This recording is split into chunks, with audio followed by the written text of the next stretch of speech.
Peace be upon you. Thank you for allowing me the opportunity, distinguished participants and all the organizers of this important colloquial. I would like to convey a special thanks from all the members of the regulatory committee of the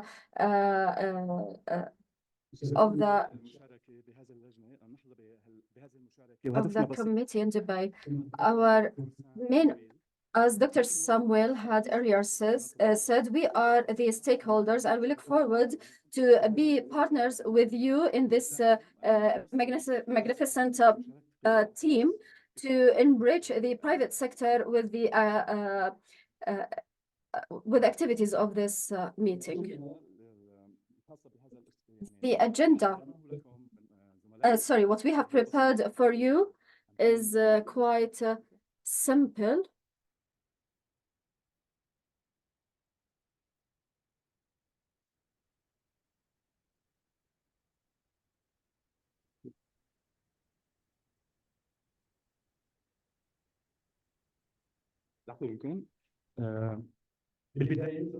At the beginning, in this presentation, I'm going to introduce or to provide a background about this committee,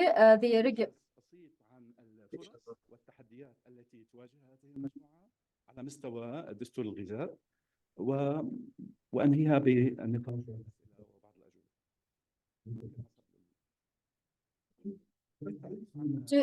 to provide a background about AMSHAM Dubai, the Food Regulatory Committee. The committee comprises a number of companies. Some of them are local, like ESCO, and some of them, like PepsiCo, and some other companies are regional and others are international. And recently, Amazon Group had joined membership. And these are smiley faces of a group of experts who are specialized in regulatory issues, and they represent all the sectors, different stakeholders of the food and industry sector, and also the suppliers of raw materials. And these experts have various expertise which had enriched the work of the committee, of the team. The main objective of this group, or the scope of work, is to focus on the standards and specification and the technicalities of regulations in the Arab region, and mainly the GCC. Geography-wise, but also we have other forms of collaboration with Middle Eastern countries.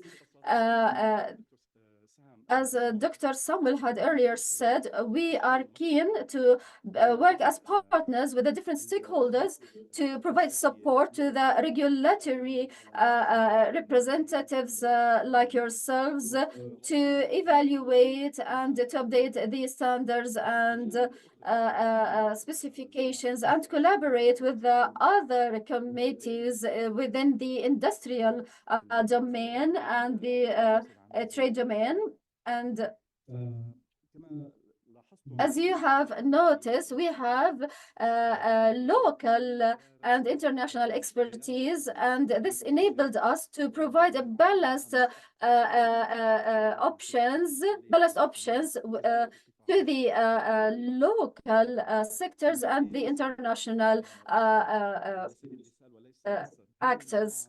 And this group, in fact, is quite active, and all the activities conducted are in partnership with the public sector that enjoys high credibility and provides a lot of benefits through the international technical and specialized expertise.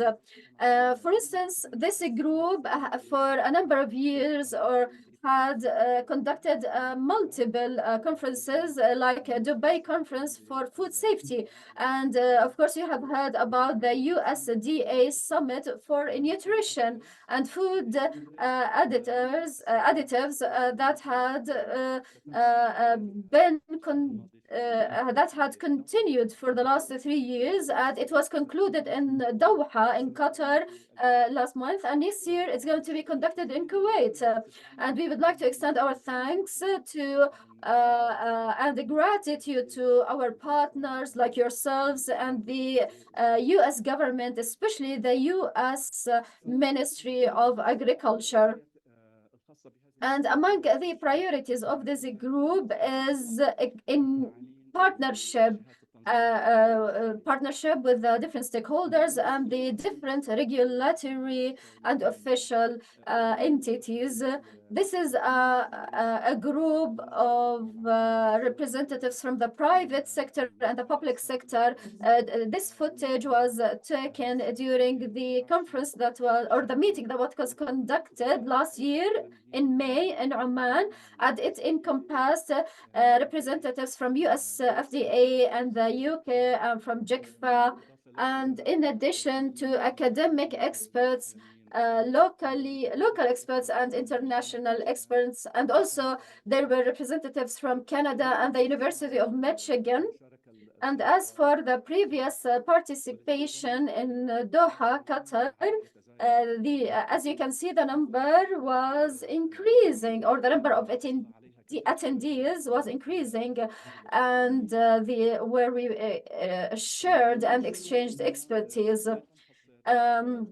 Our collaboration is extensively conducted with different sectors from the private and the public sectors.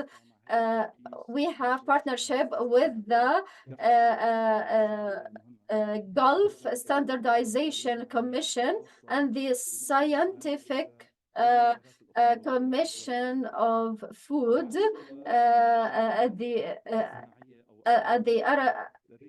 and also global-wise, we have different partnerships, including the Arab Society for Drinks, and also the UAE Food and Beverage Manufacturers, and the Circular Packaging Association, which is specialized in sustainable packaging, and their activities are not only in the United Arab Emirates, but also in many Arab countries. And we have communication channels with regulatory bodies, and this had enabled us to contribute and get engaged in many opportunities. Let me now share with you some opportunities that we managed to participate in. And we look at these opportunities as very important doors. As stakeholders and as end users of the international standards and regulations, we found ourselves that it's important for us to abide to these regulations because we were interested in building capacities and to possess the and to enhance our expertise, because the regulators need to witness the impact of these regulations in practice. And this will, at the end of the day, serve society and will complete the picture. And these are the opportunities that we seized to participate at the national Codex committees. And also as end users of the standards and the specifications, we are aware of the obstacles that might result from certain regulations that may hinder the trade movement. These obstacles are unintentionally drafted. So So we found that it's vital for us to get engaged in drafting the regulations that will facilitate the trade movement and to get rid of all the obstacles. And as a private sector, we also represent the local sectors, the regional and the international level. And also, we found that during the implementation of certain standards and the specification, we found that the Codex Alimentarians is not adopted in all the countries. And in some cases, the Codex has certain aspects that were not addressed. These had created some gaps and forced the industrialists or the manufacturers to opt to other legislations or regulations, such as the US regulations or the UK. So this is an opportunity for us to not only address the local products, but since we are importers of all the countries around the globe, it's important to bridge the gaps and to complete the standards of the Codex Alimentarius in order to have a comprehensive approach, and without opting to other regulations, international regulations, because the international regulations are quite strict, and this is simply because they don't have enough data about certain issues, and especially the standards of the residues of pesticides. And you are more aware that they are not comprehensive.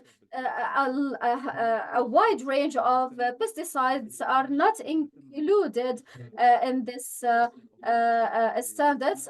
Some of them were intentionally or non-intentionally not included. However, the food additives standards is a dynamic standard that is routinely updated. However, some countries do not update their standards in timely manner. So it's our role to invoke them to update these standards to enhance our products. And there is an important standard that is important to the Arab countries, such as Egypt and the GCC countries, whether they are importers or exporters. There are certain requirements to conform the licenses and the standards, and therefore in our region, there is a necessity or a need to unify these standards and requirements. I hope I didn't take long of your time, but I wanted to give you a background about our committee. And with this, I conclude. Thank you very much for your good listening.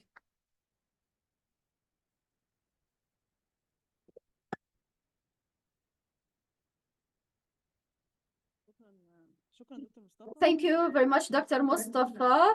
You focused on a number of points in your presentation. Most importantly, is that the committee is abide to the Codex Alimentarius standards, and also the benefits and how the companies will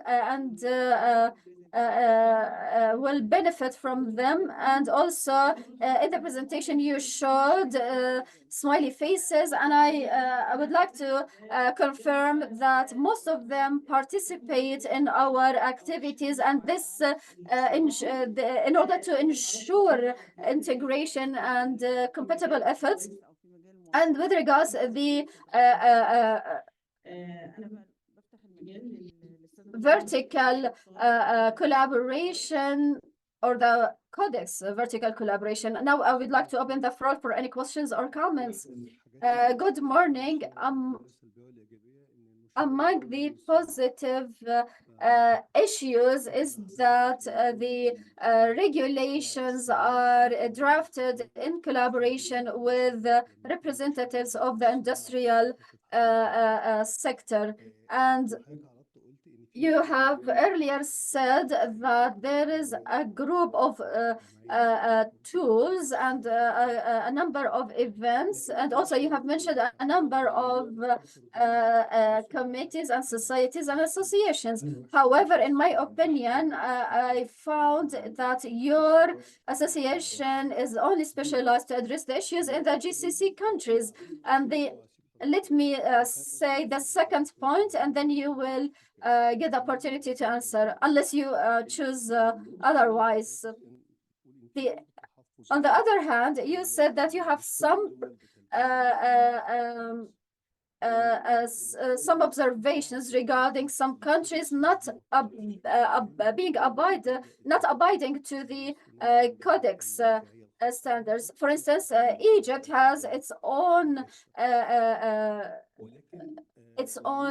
regulations and standards. However, when it comes to pesticides residues, this might also differ from region to another, or from one crop to another with regards to the usage and the precautions. I believe these are special cases for each country. My question, what is the mechanism that your committee takes in order to collaborate with international bodies or regional entities? For me, I never see any comments from your committee or any opinion regarding anything.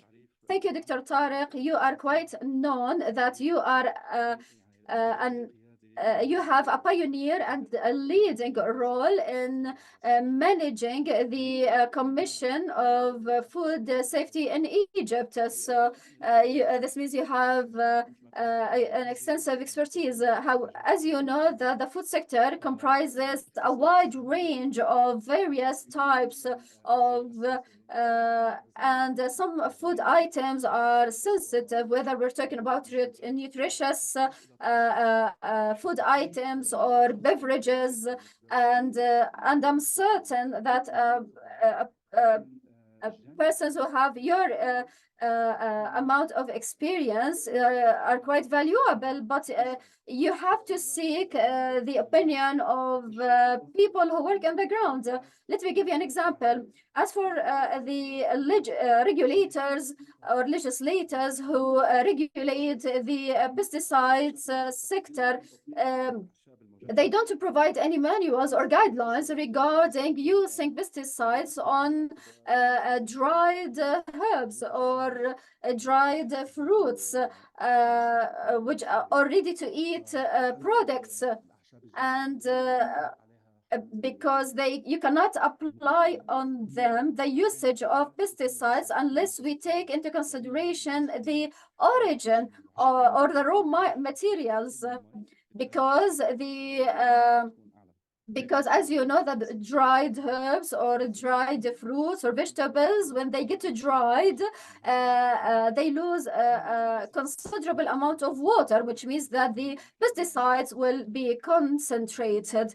As for the agricultural pesticides, in fact, in many countries, and Egypt is an importer and exporter. However, when during the implementation of the European Codex and the US Codex, a number of problems emerged. And in the Doha summit on nutritious items and additives, I was impressed that a country like Qatar or the United Arab Emirates had shared a practical experience with the regulators, and they were ready to conduct further steps in order to amend their legislations. And the scientific committee will send a summary of that summit in different on different domains with regards to regulating the usage of pesticides. Can you remind me of the third question? My question, I noticed that you communicate with the GCC countries, and this gives the impression that your standards are drafted at a regional level. But as you said earlier, you have partnerships with most of the Arab countries, and when I looked at the list of partners, I found that they're all from the GCC countries, which are valuable partnerships. However, can you share with us the outputs of those conferences and workshops? And do you communicate or exchange correspondences with other Arab countries? And do you share your opinion regarding updating certain regulations or standards? I agree with you that that our committee is specialized to interact with the GCC countries, but at the same time, we have partnerships with all the Arab countries without exception, and our society or community communicate with the representatives of the Arab countries, and you have seen the footage of the smiley faces. Most of them come from Arab countries, and usually we interact with the Arab countries based on the infrastructure. For instance, Egypt already has a chamber of commerce and chamber of industry, which enables us to conduct direct dialogue to discuss the Codex or the Arab standards to exchange expertise. So our committee, so it's easy for our committee to bridge the relation Egypt. However, there is the Halal project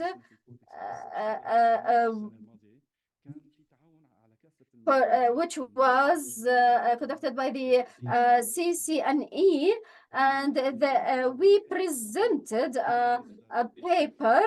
However, the level of collaboration differs from country to another, but we are keen to increase this collaboration, and your opinion is valuable. And for us, it will be considered as a demand to share our recommendations to the competent and the specialized agencies and persons in order to repeat this experience.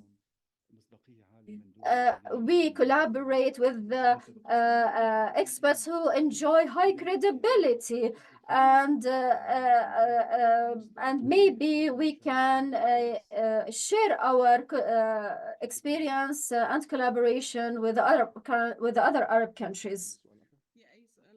Any other questions, Dr. Mustafa? Please be up on you.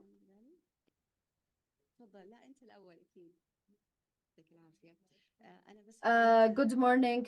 I wanted to elaborate that I am a member in the committee of the U.S. Chamber, and along with Dr. Mustafa and the Food and Manufacturing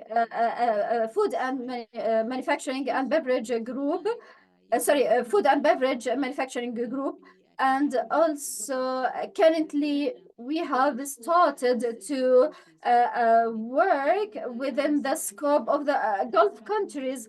But in the last 7 or 8 months, we tried to expand the collaboration in the food and beverage manufacturing domain with the countries other than the GCC. And we are trying to and Dr. Tariq Ariad said about talked about this, and there is and our the main objective of our committee is to exchange circular letters with different actors in the industry. And I would like to confirm that we will make sure to enhance our communication channels with the rest of the Arab countries.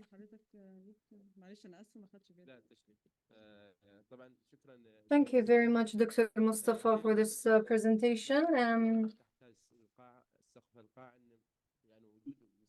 In reality, we have to work in the same room and on the same table with regulators and industrial sector representatives as control entities. What we usually do is we compare a specific country and follow the same method and apply the same approach to the other countries without taking into consideration their own local regulations and laws.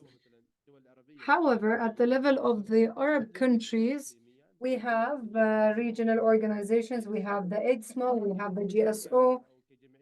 So we can adopt such initiatives rather than looking at countries. For example, in Oman, if I apply something in country A and I have Gulf standards or Codex standards to follow, sometimes manufacturers might demand to have the same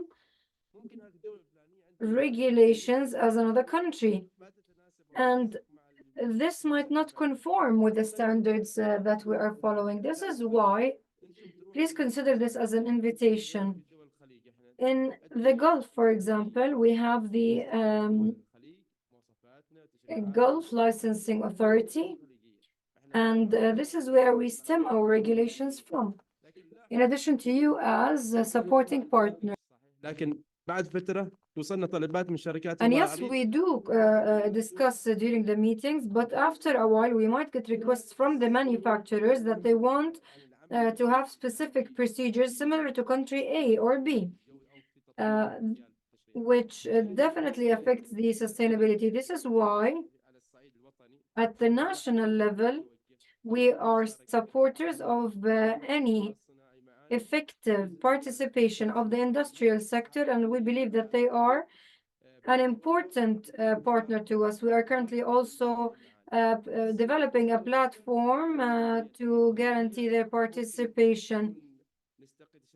And as I told you, we can, for example, stem our procedures and legislations from the Gulf Certification Authority. This will be much easier for you to avoid the differences between the countries. And I would like to suggest directing your efforts to the regional level. We are very proud today that a regional coordinator is here with us from the KSA. This definitely helps us solicit our efforts and unify our works without focusing on following the pattern or the methodology of one country. I believe that this is not an effective practice. And we are very proud and happy to be with you here in the third colloquium, and we are sure that the standards should be followed as deemed necessary, and we are wholeheartedly supportive of your efforts. Thank you very much for the Sultanate of Oman and people like you who are open-minded to listen to the problems faced by the manufacturers. And I would like to commend the constant collaboration with Oman. As the legislative committee of the US, the main purpose is to unify the practices. And this is not only limited to the legislation, because the legislation, the Gulf legislation that is applied in Oman is the comprehensive Gulf legislation, What we try to do is to make sure that we have unified the procedures and to streamline the procedures and simplify them, but I will make sure that your voice is heard um, from the side of the members and that your recommendations are taken into consideration.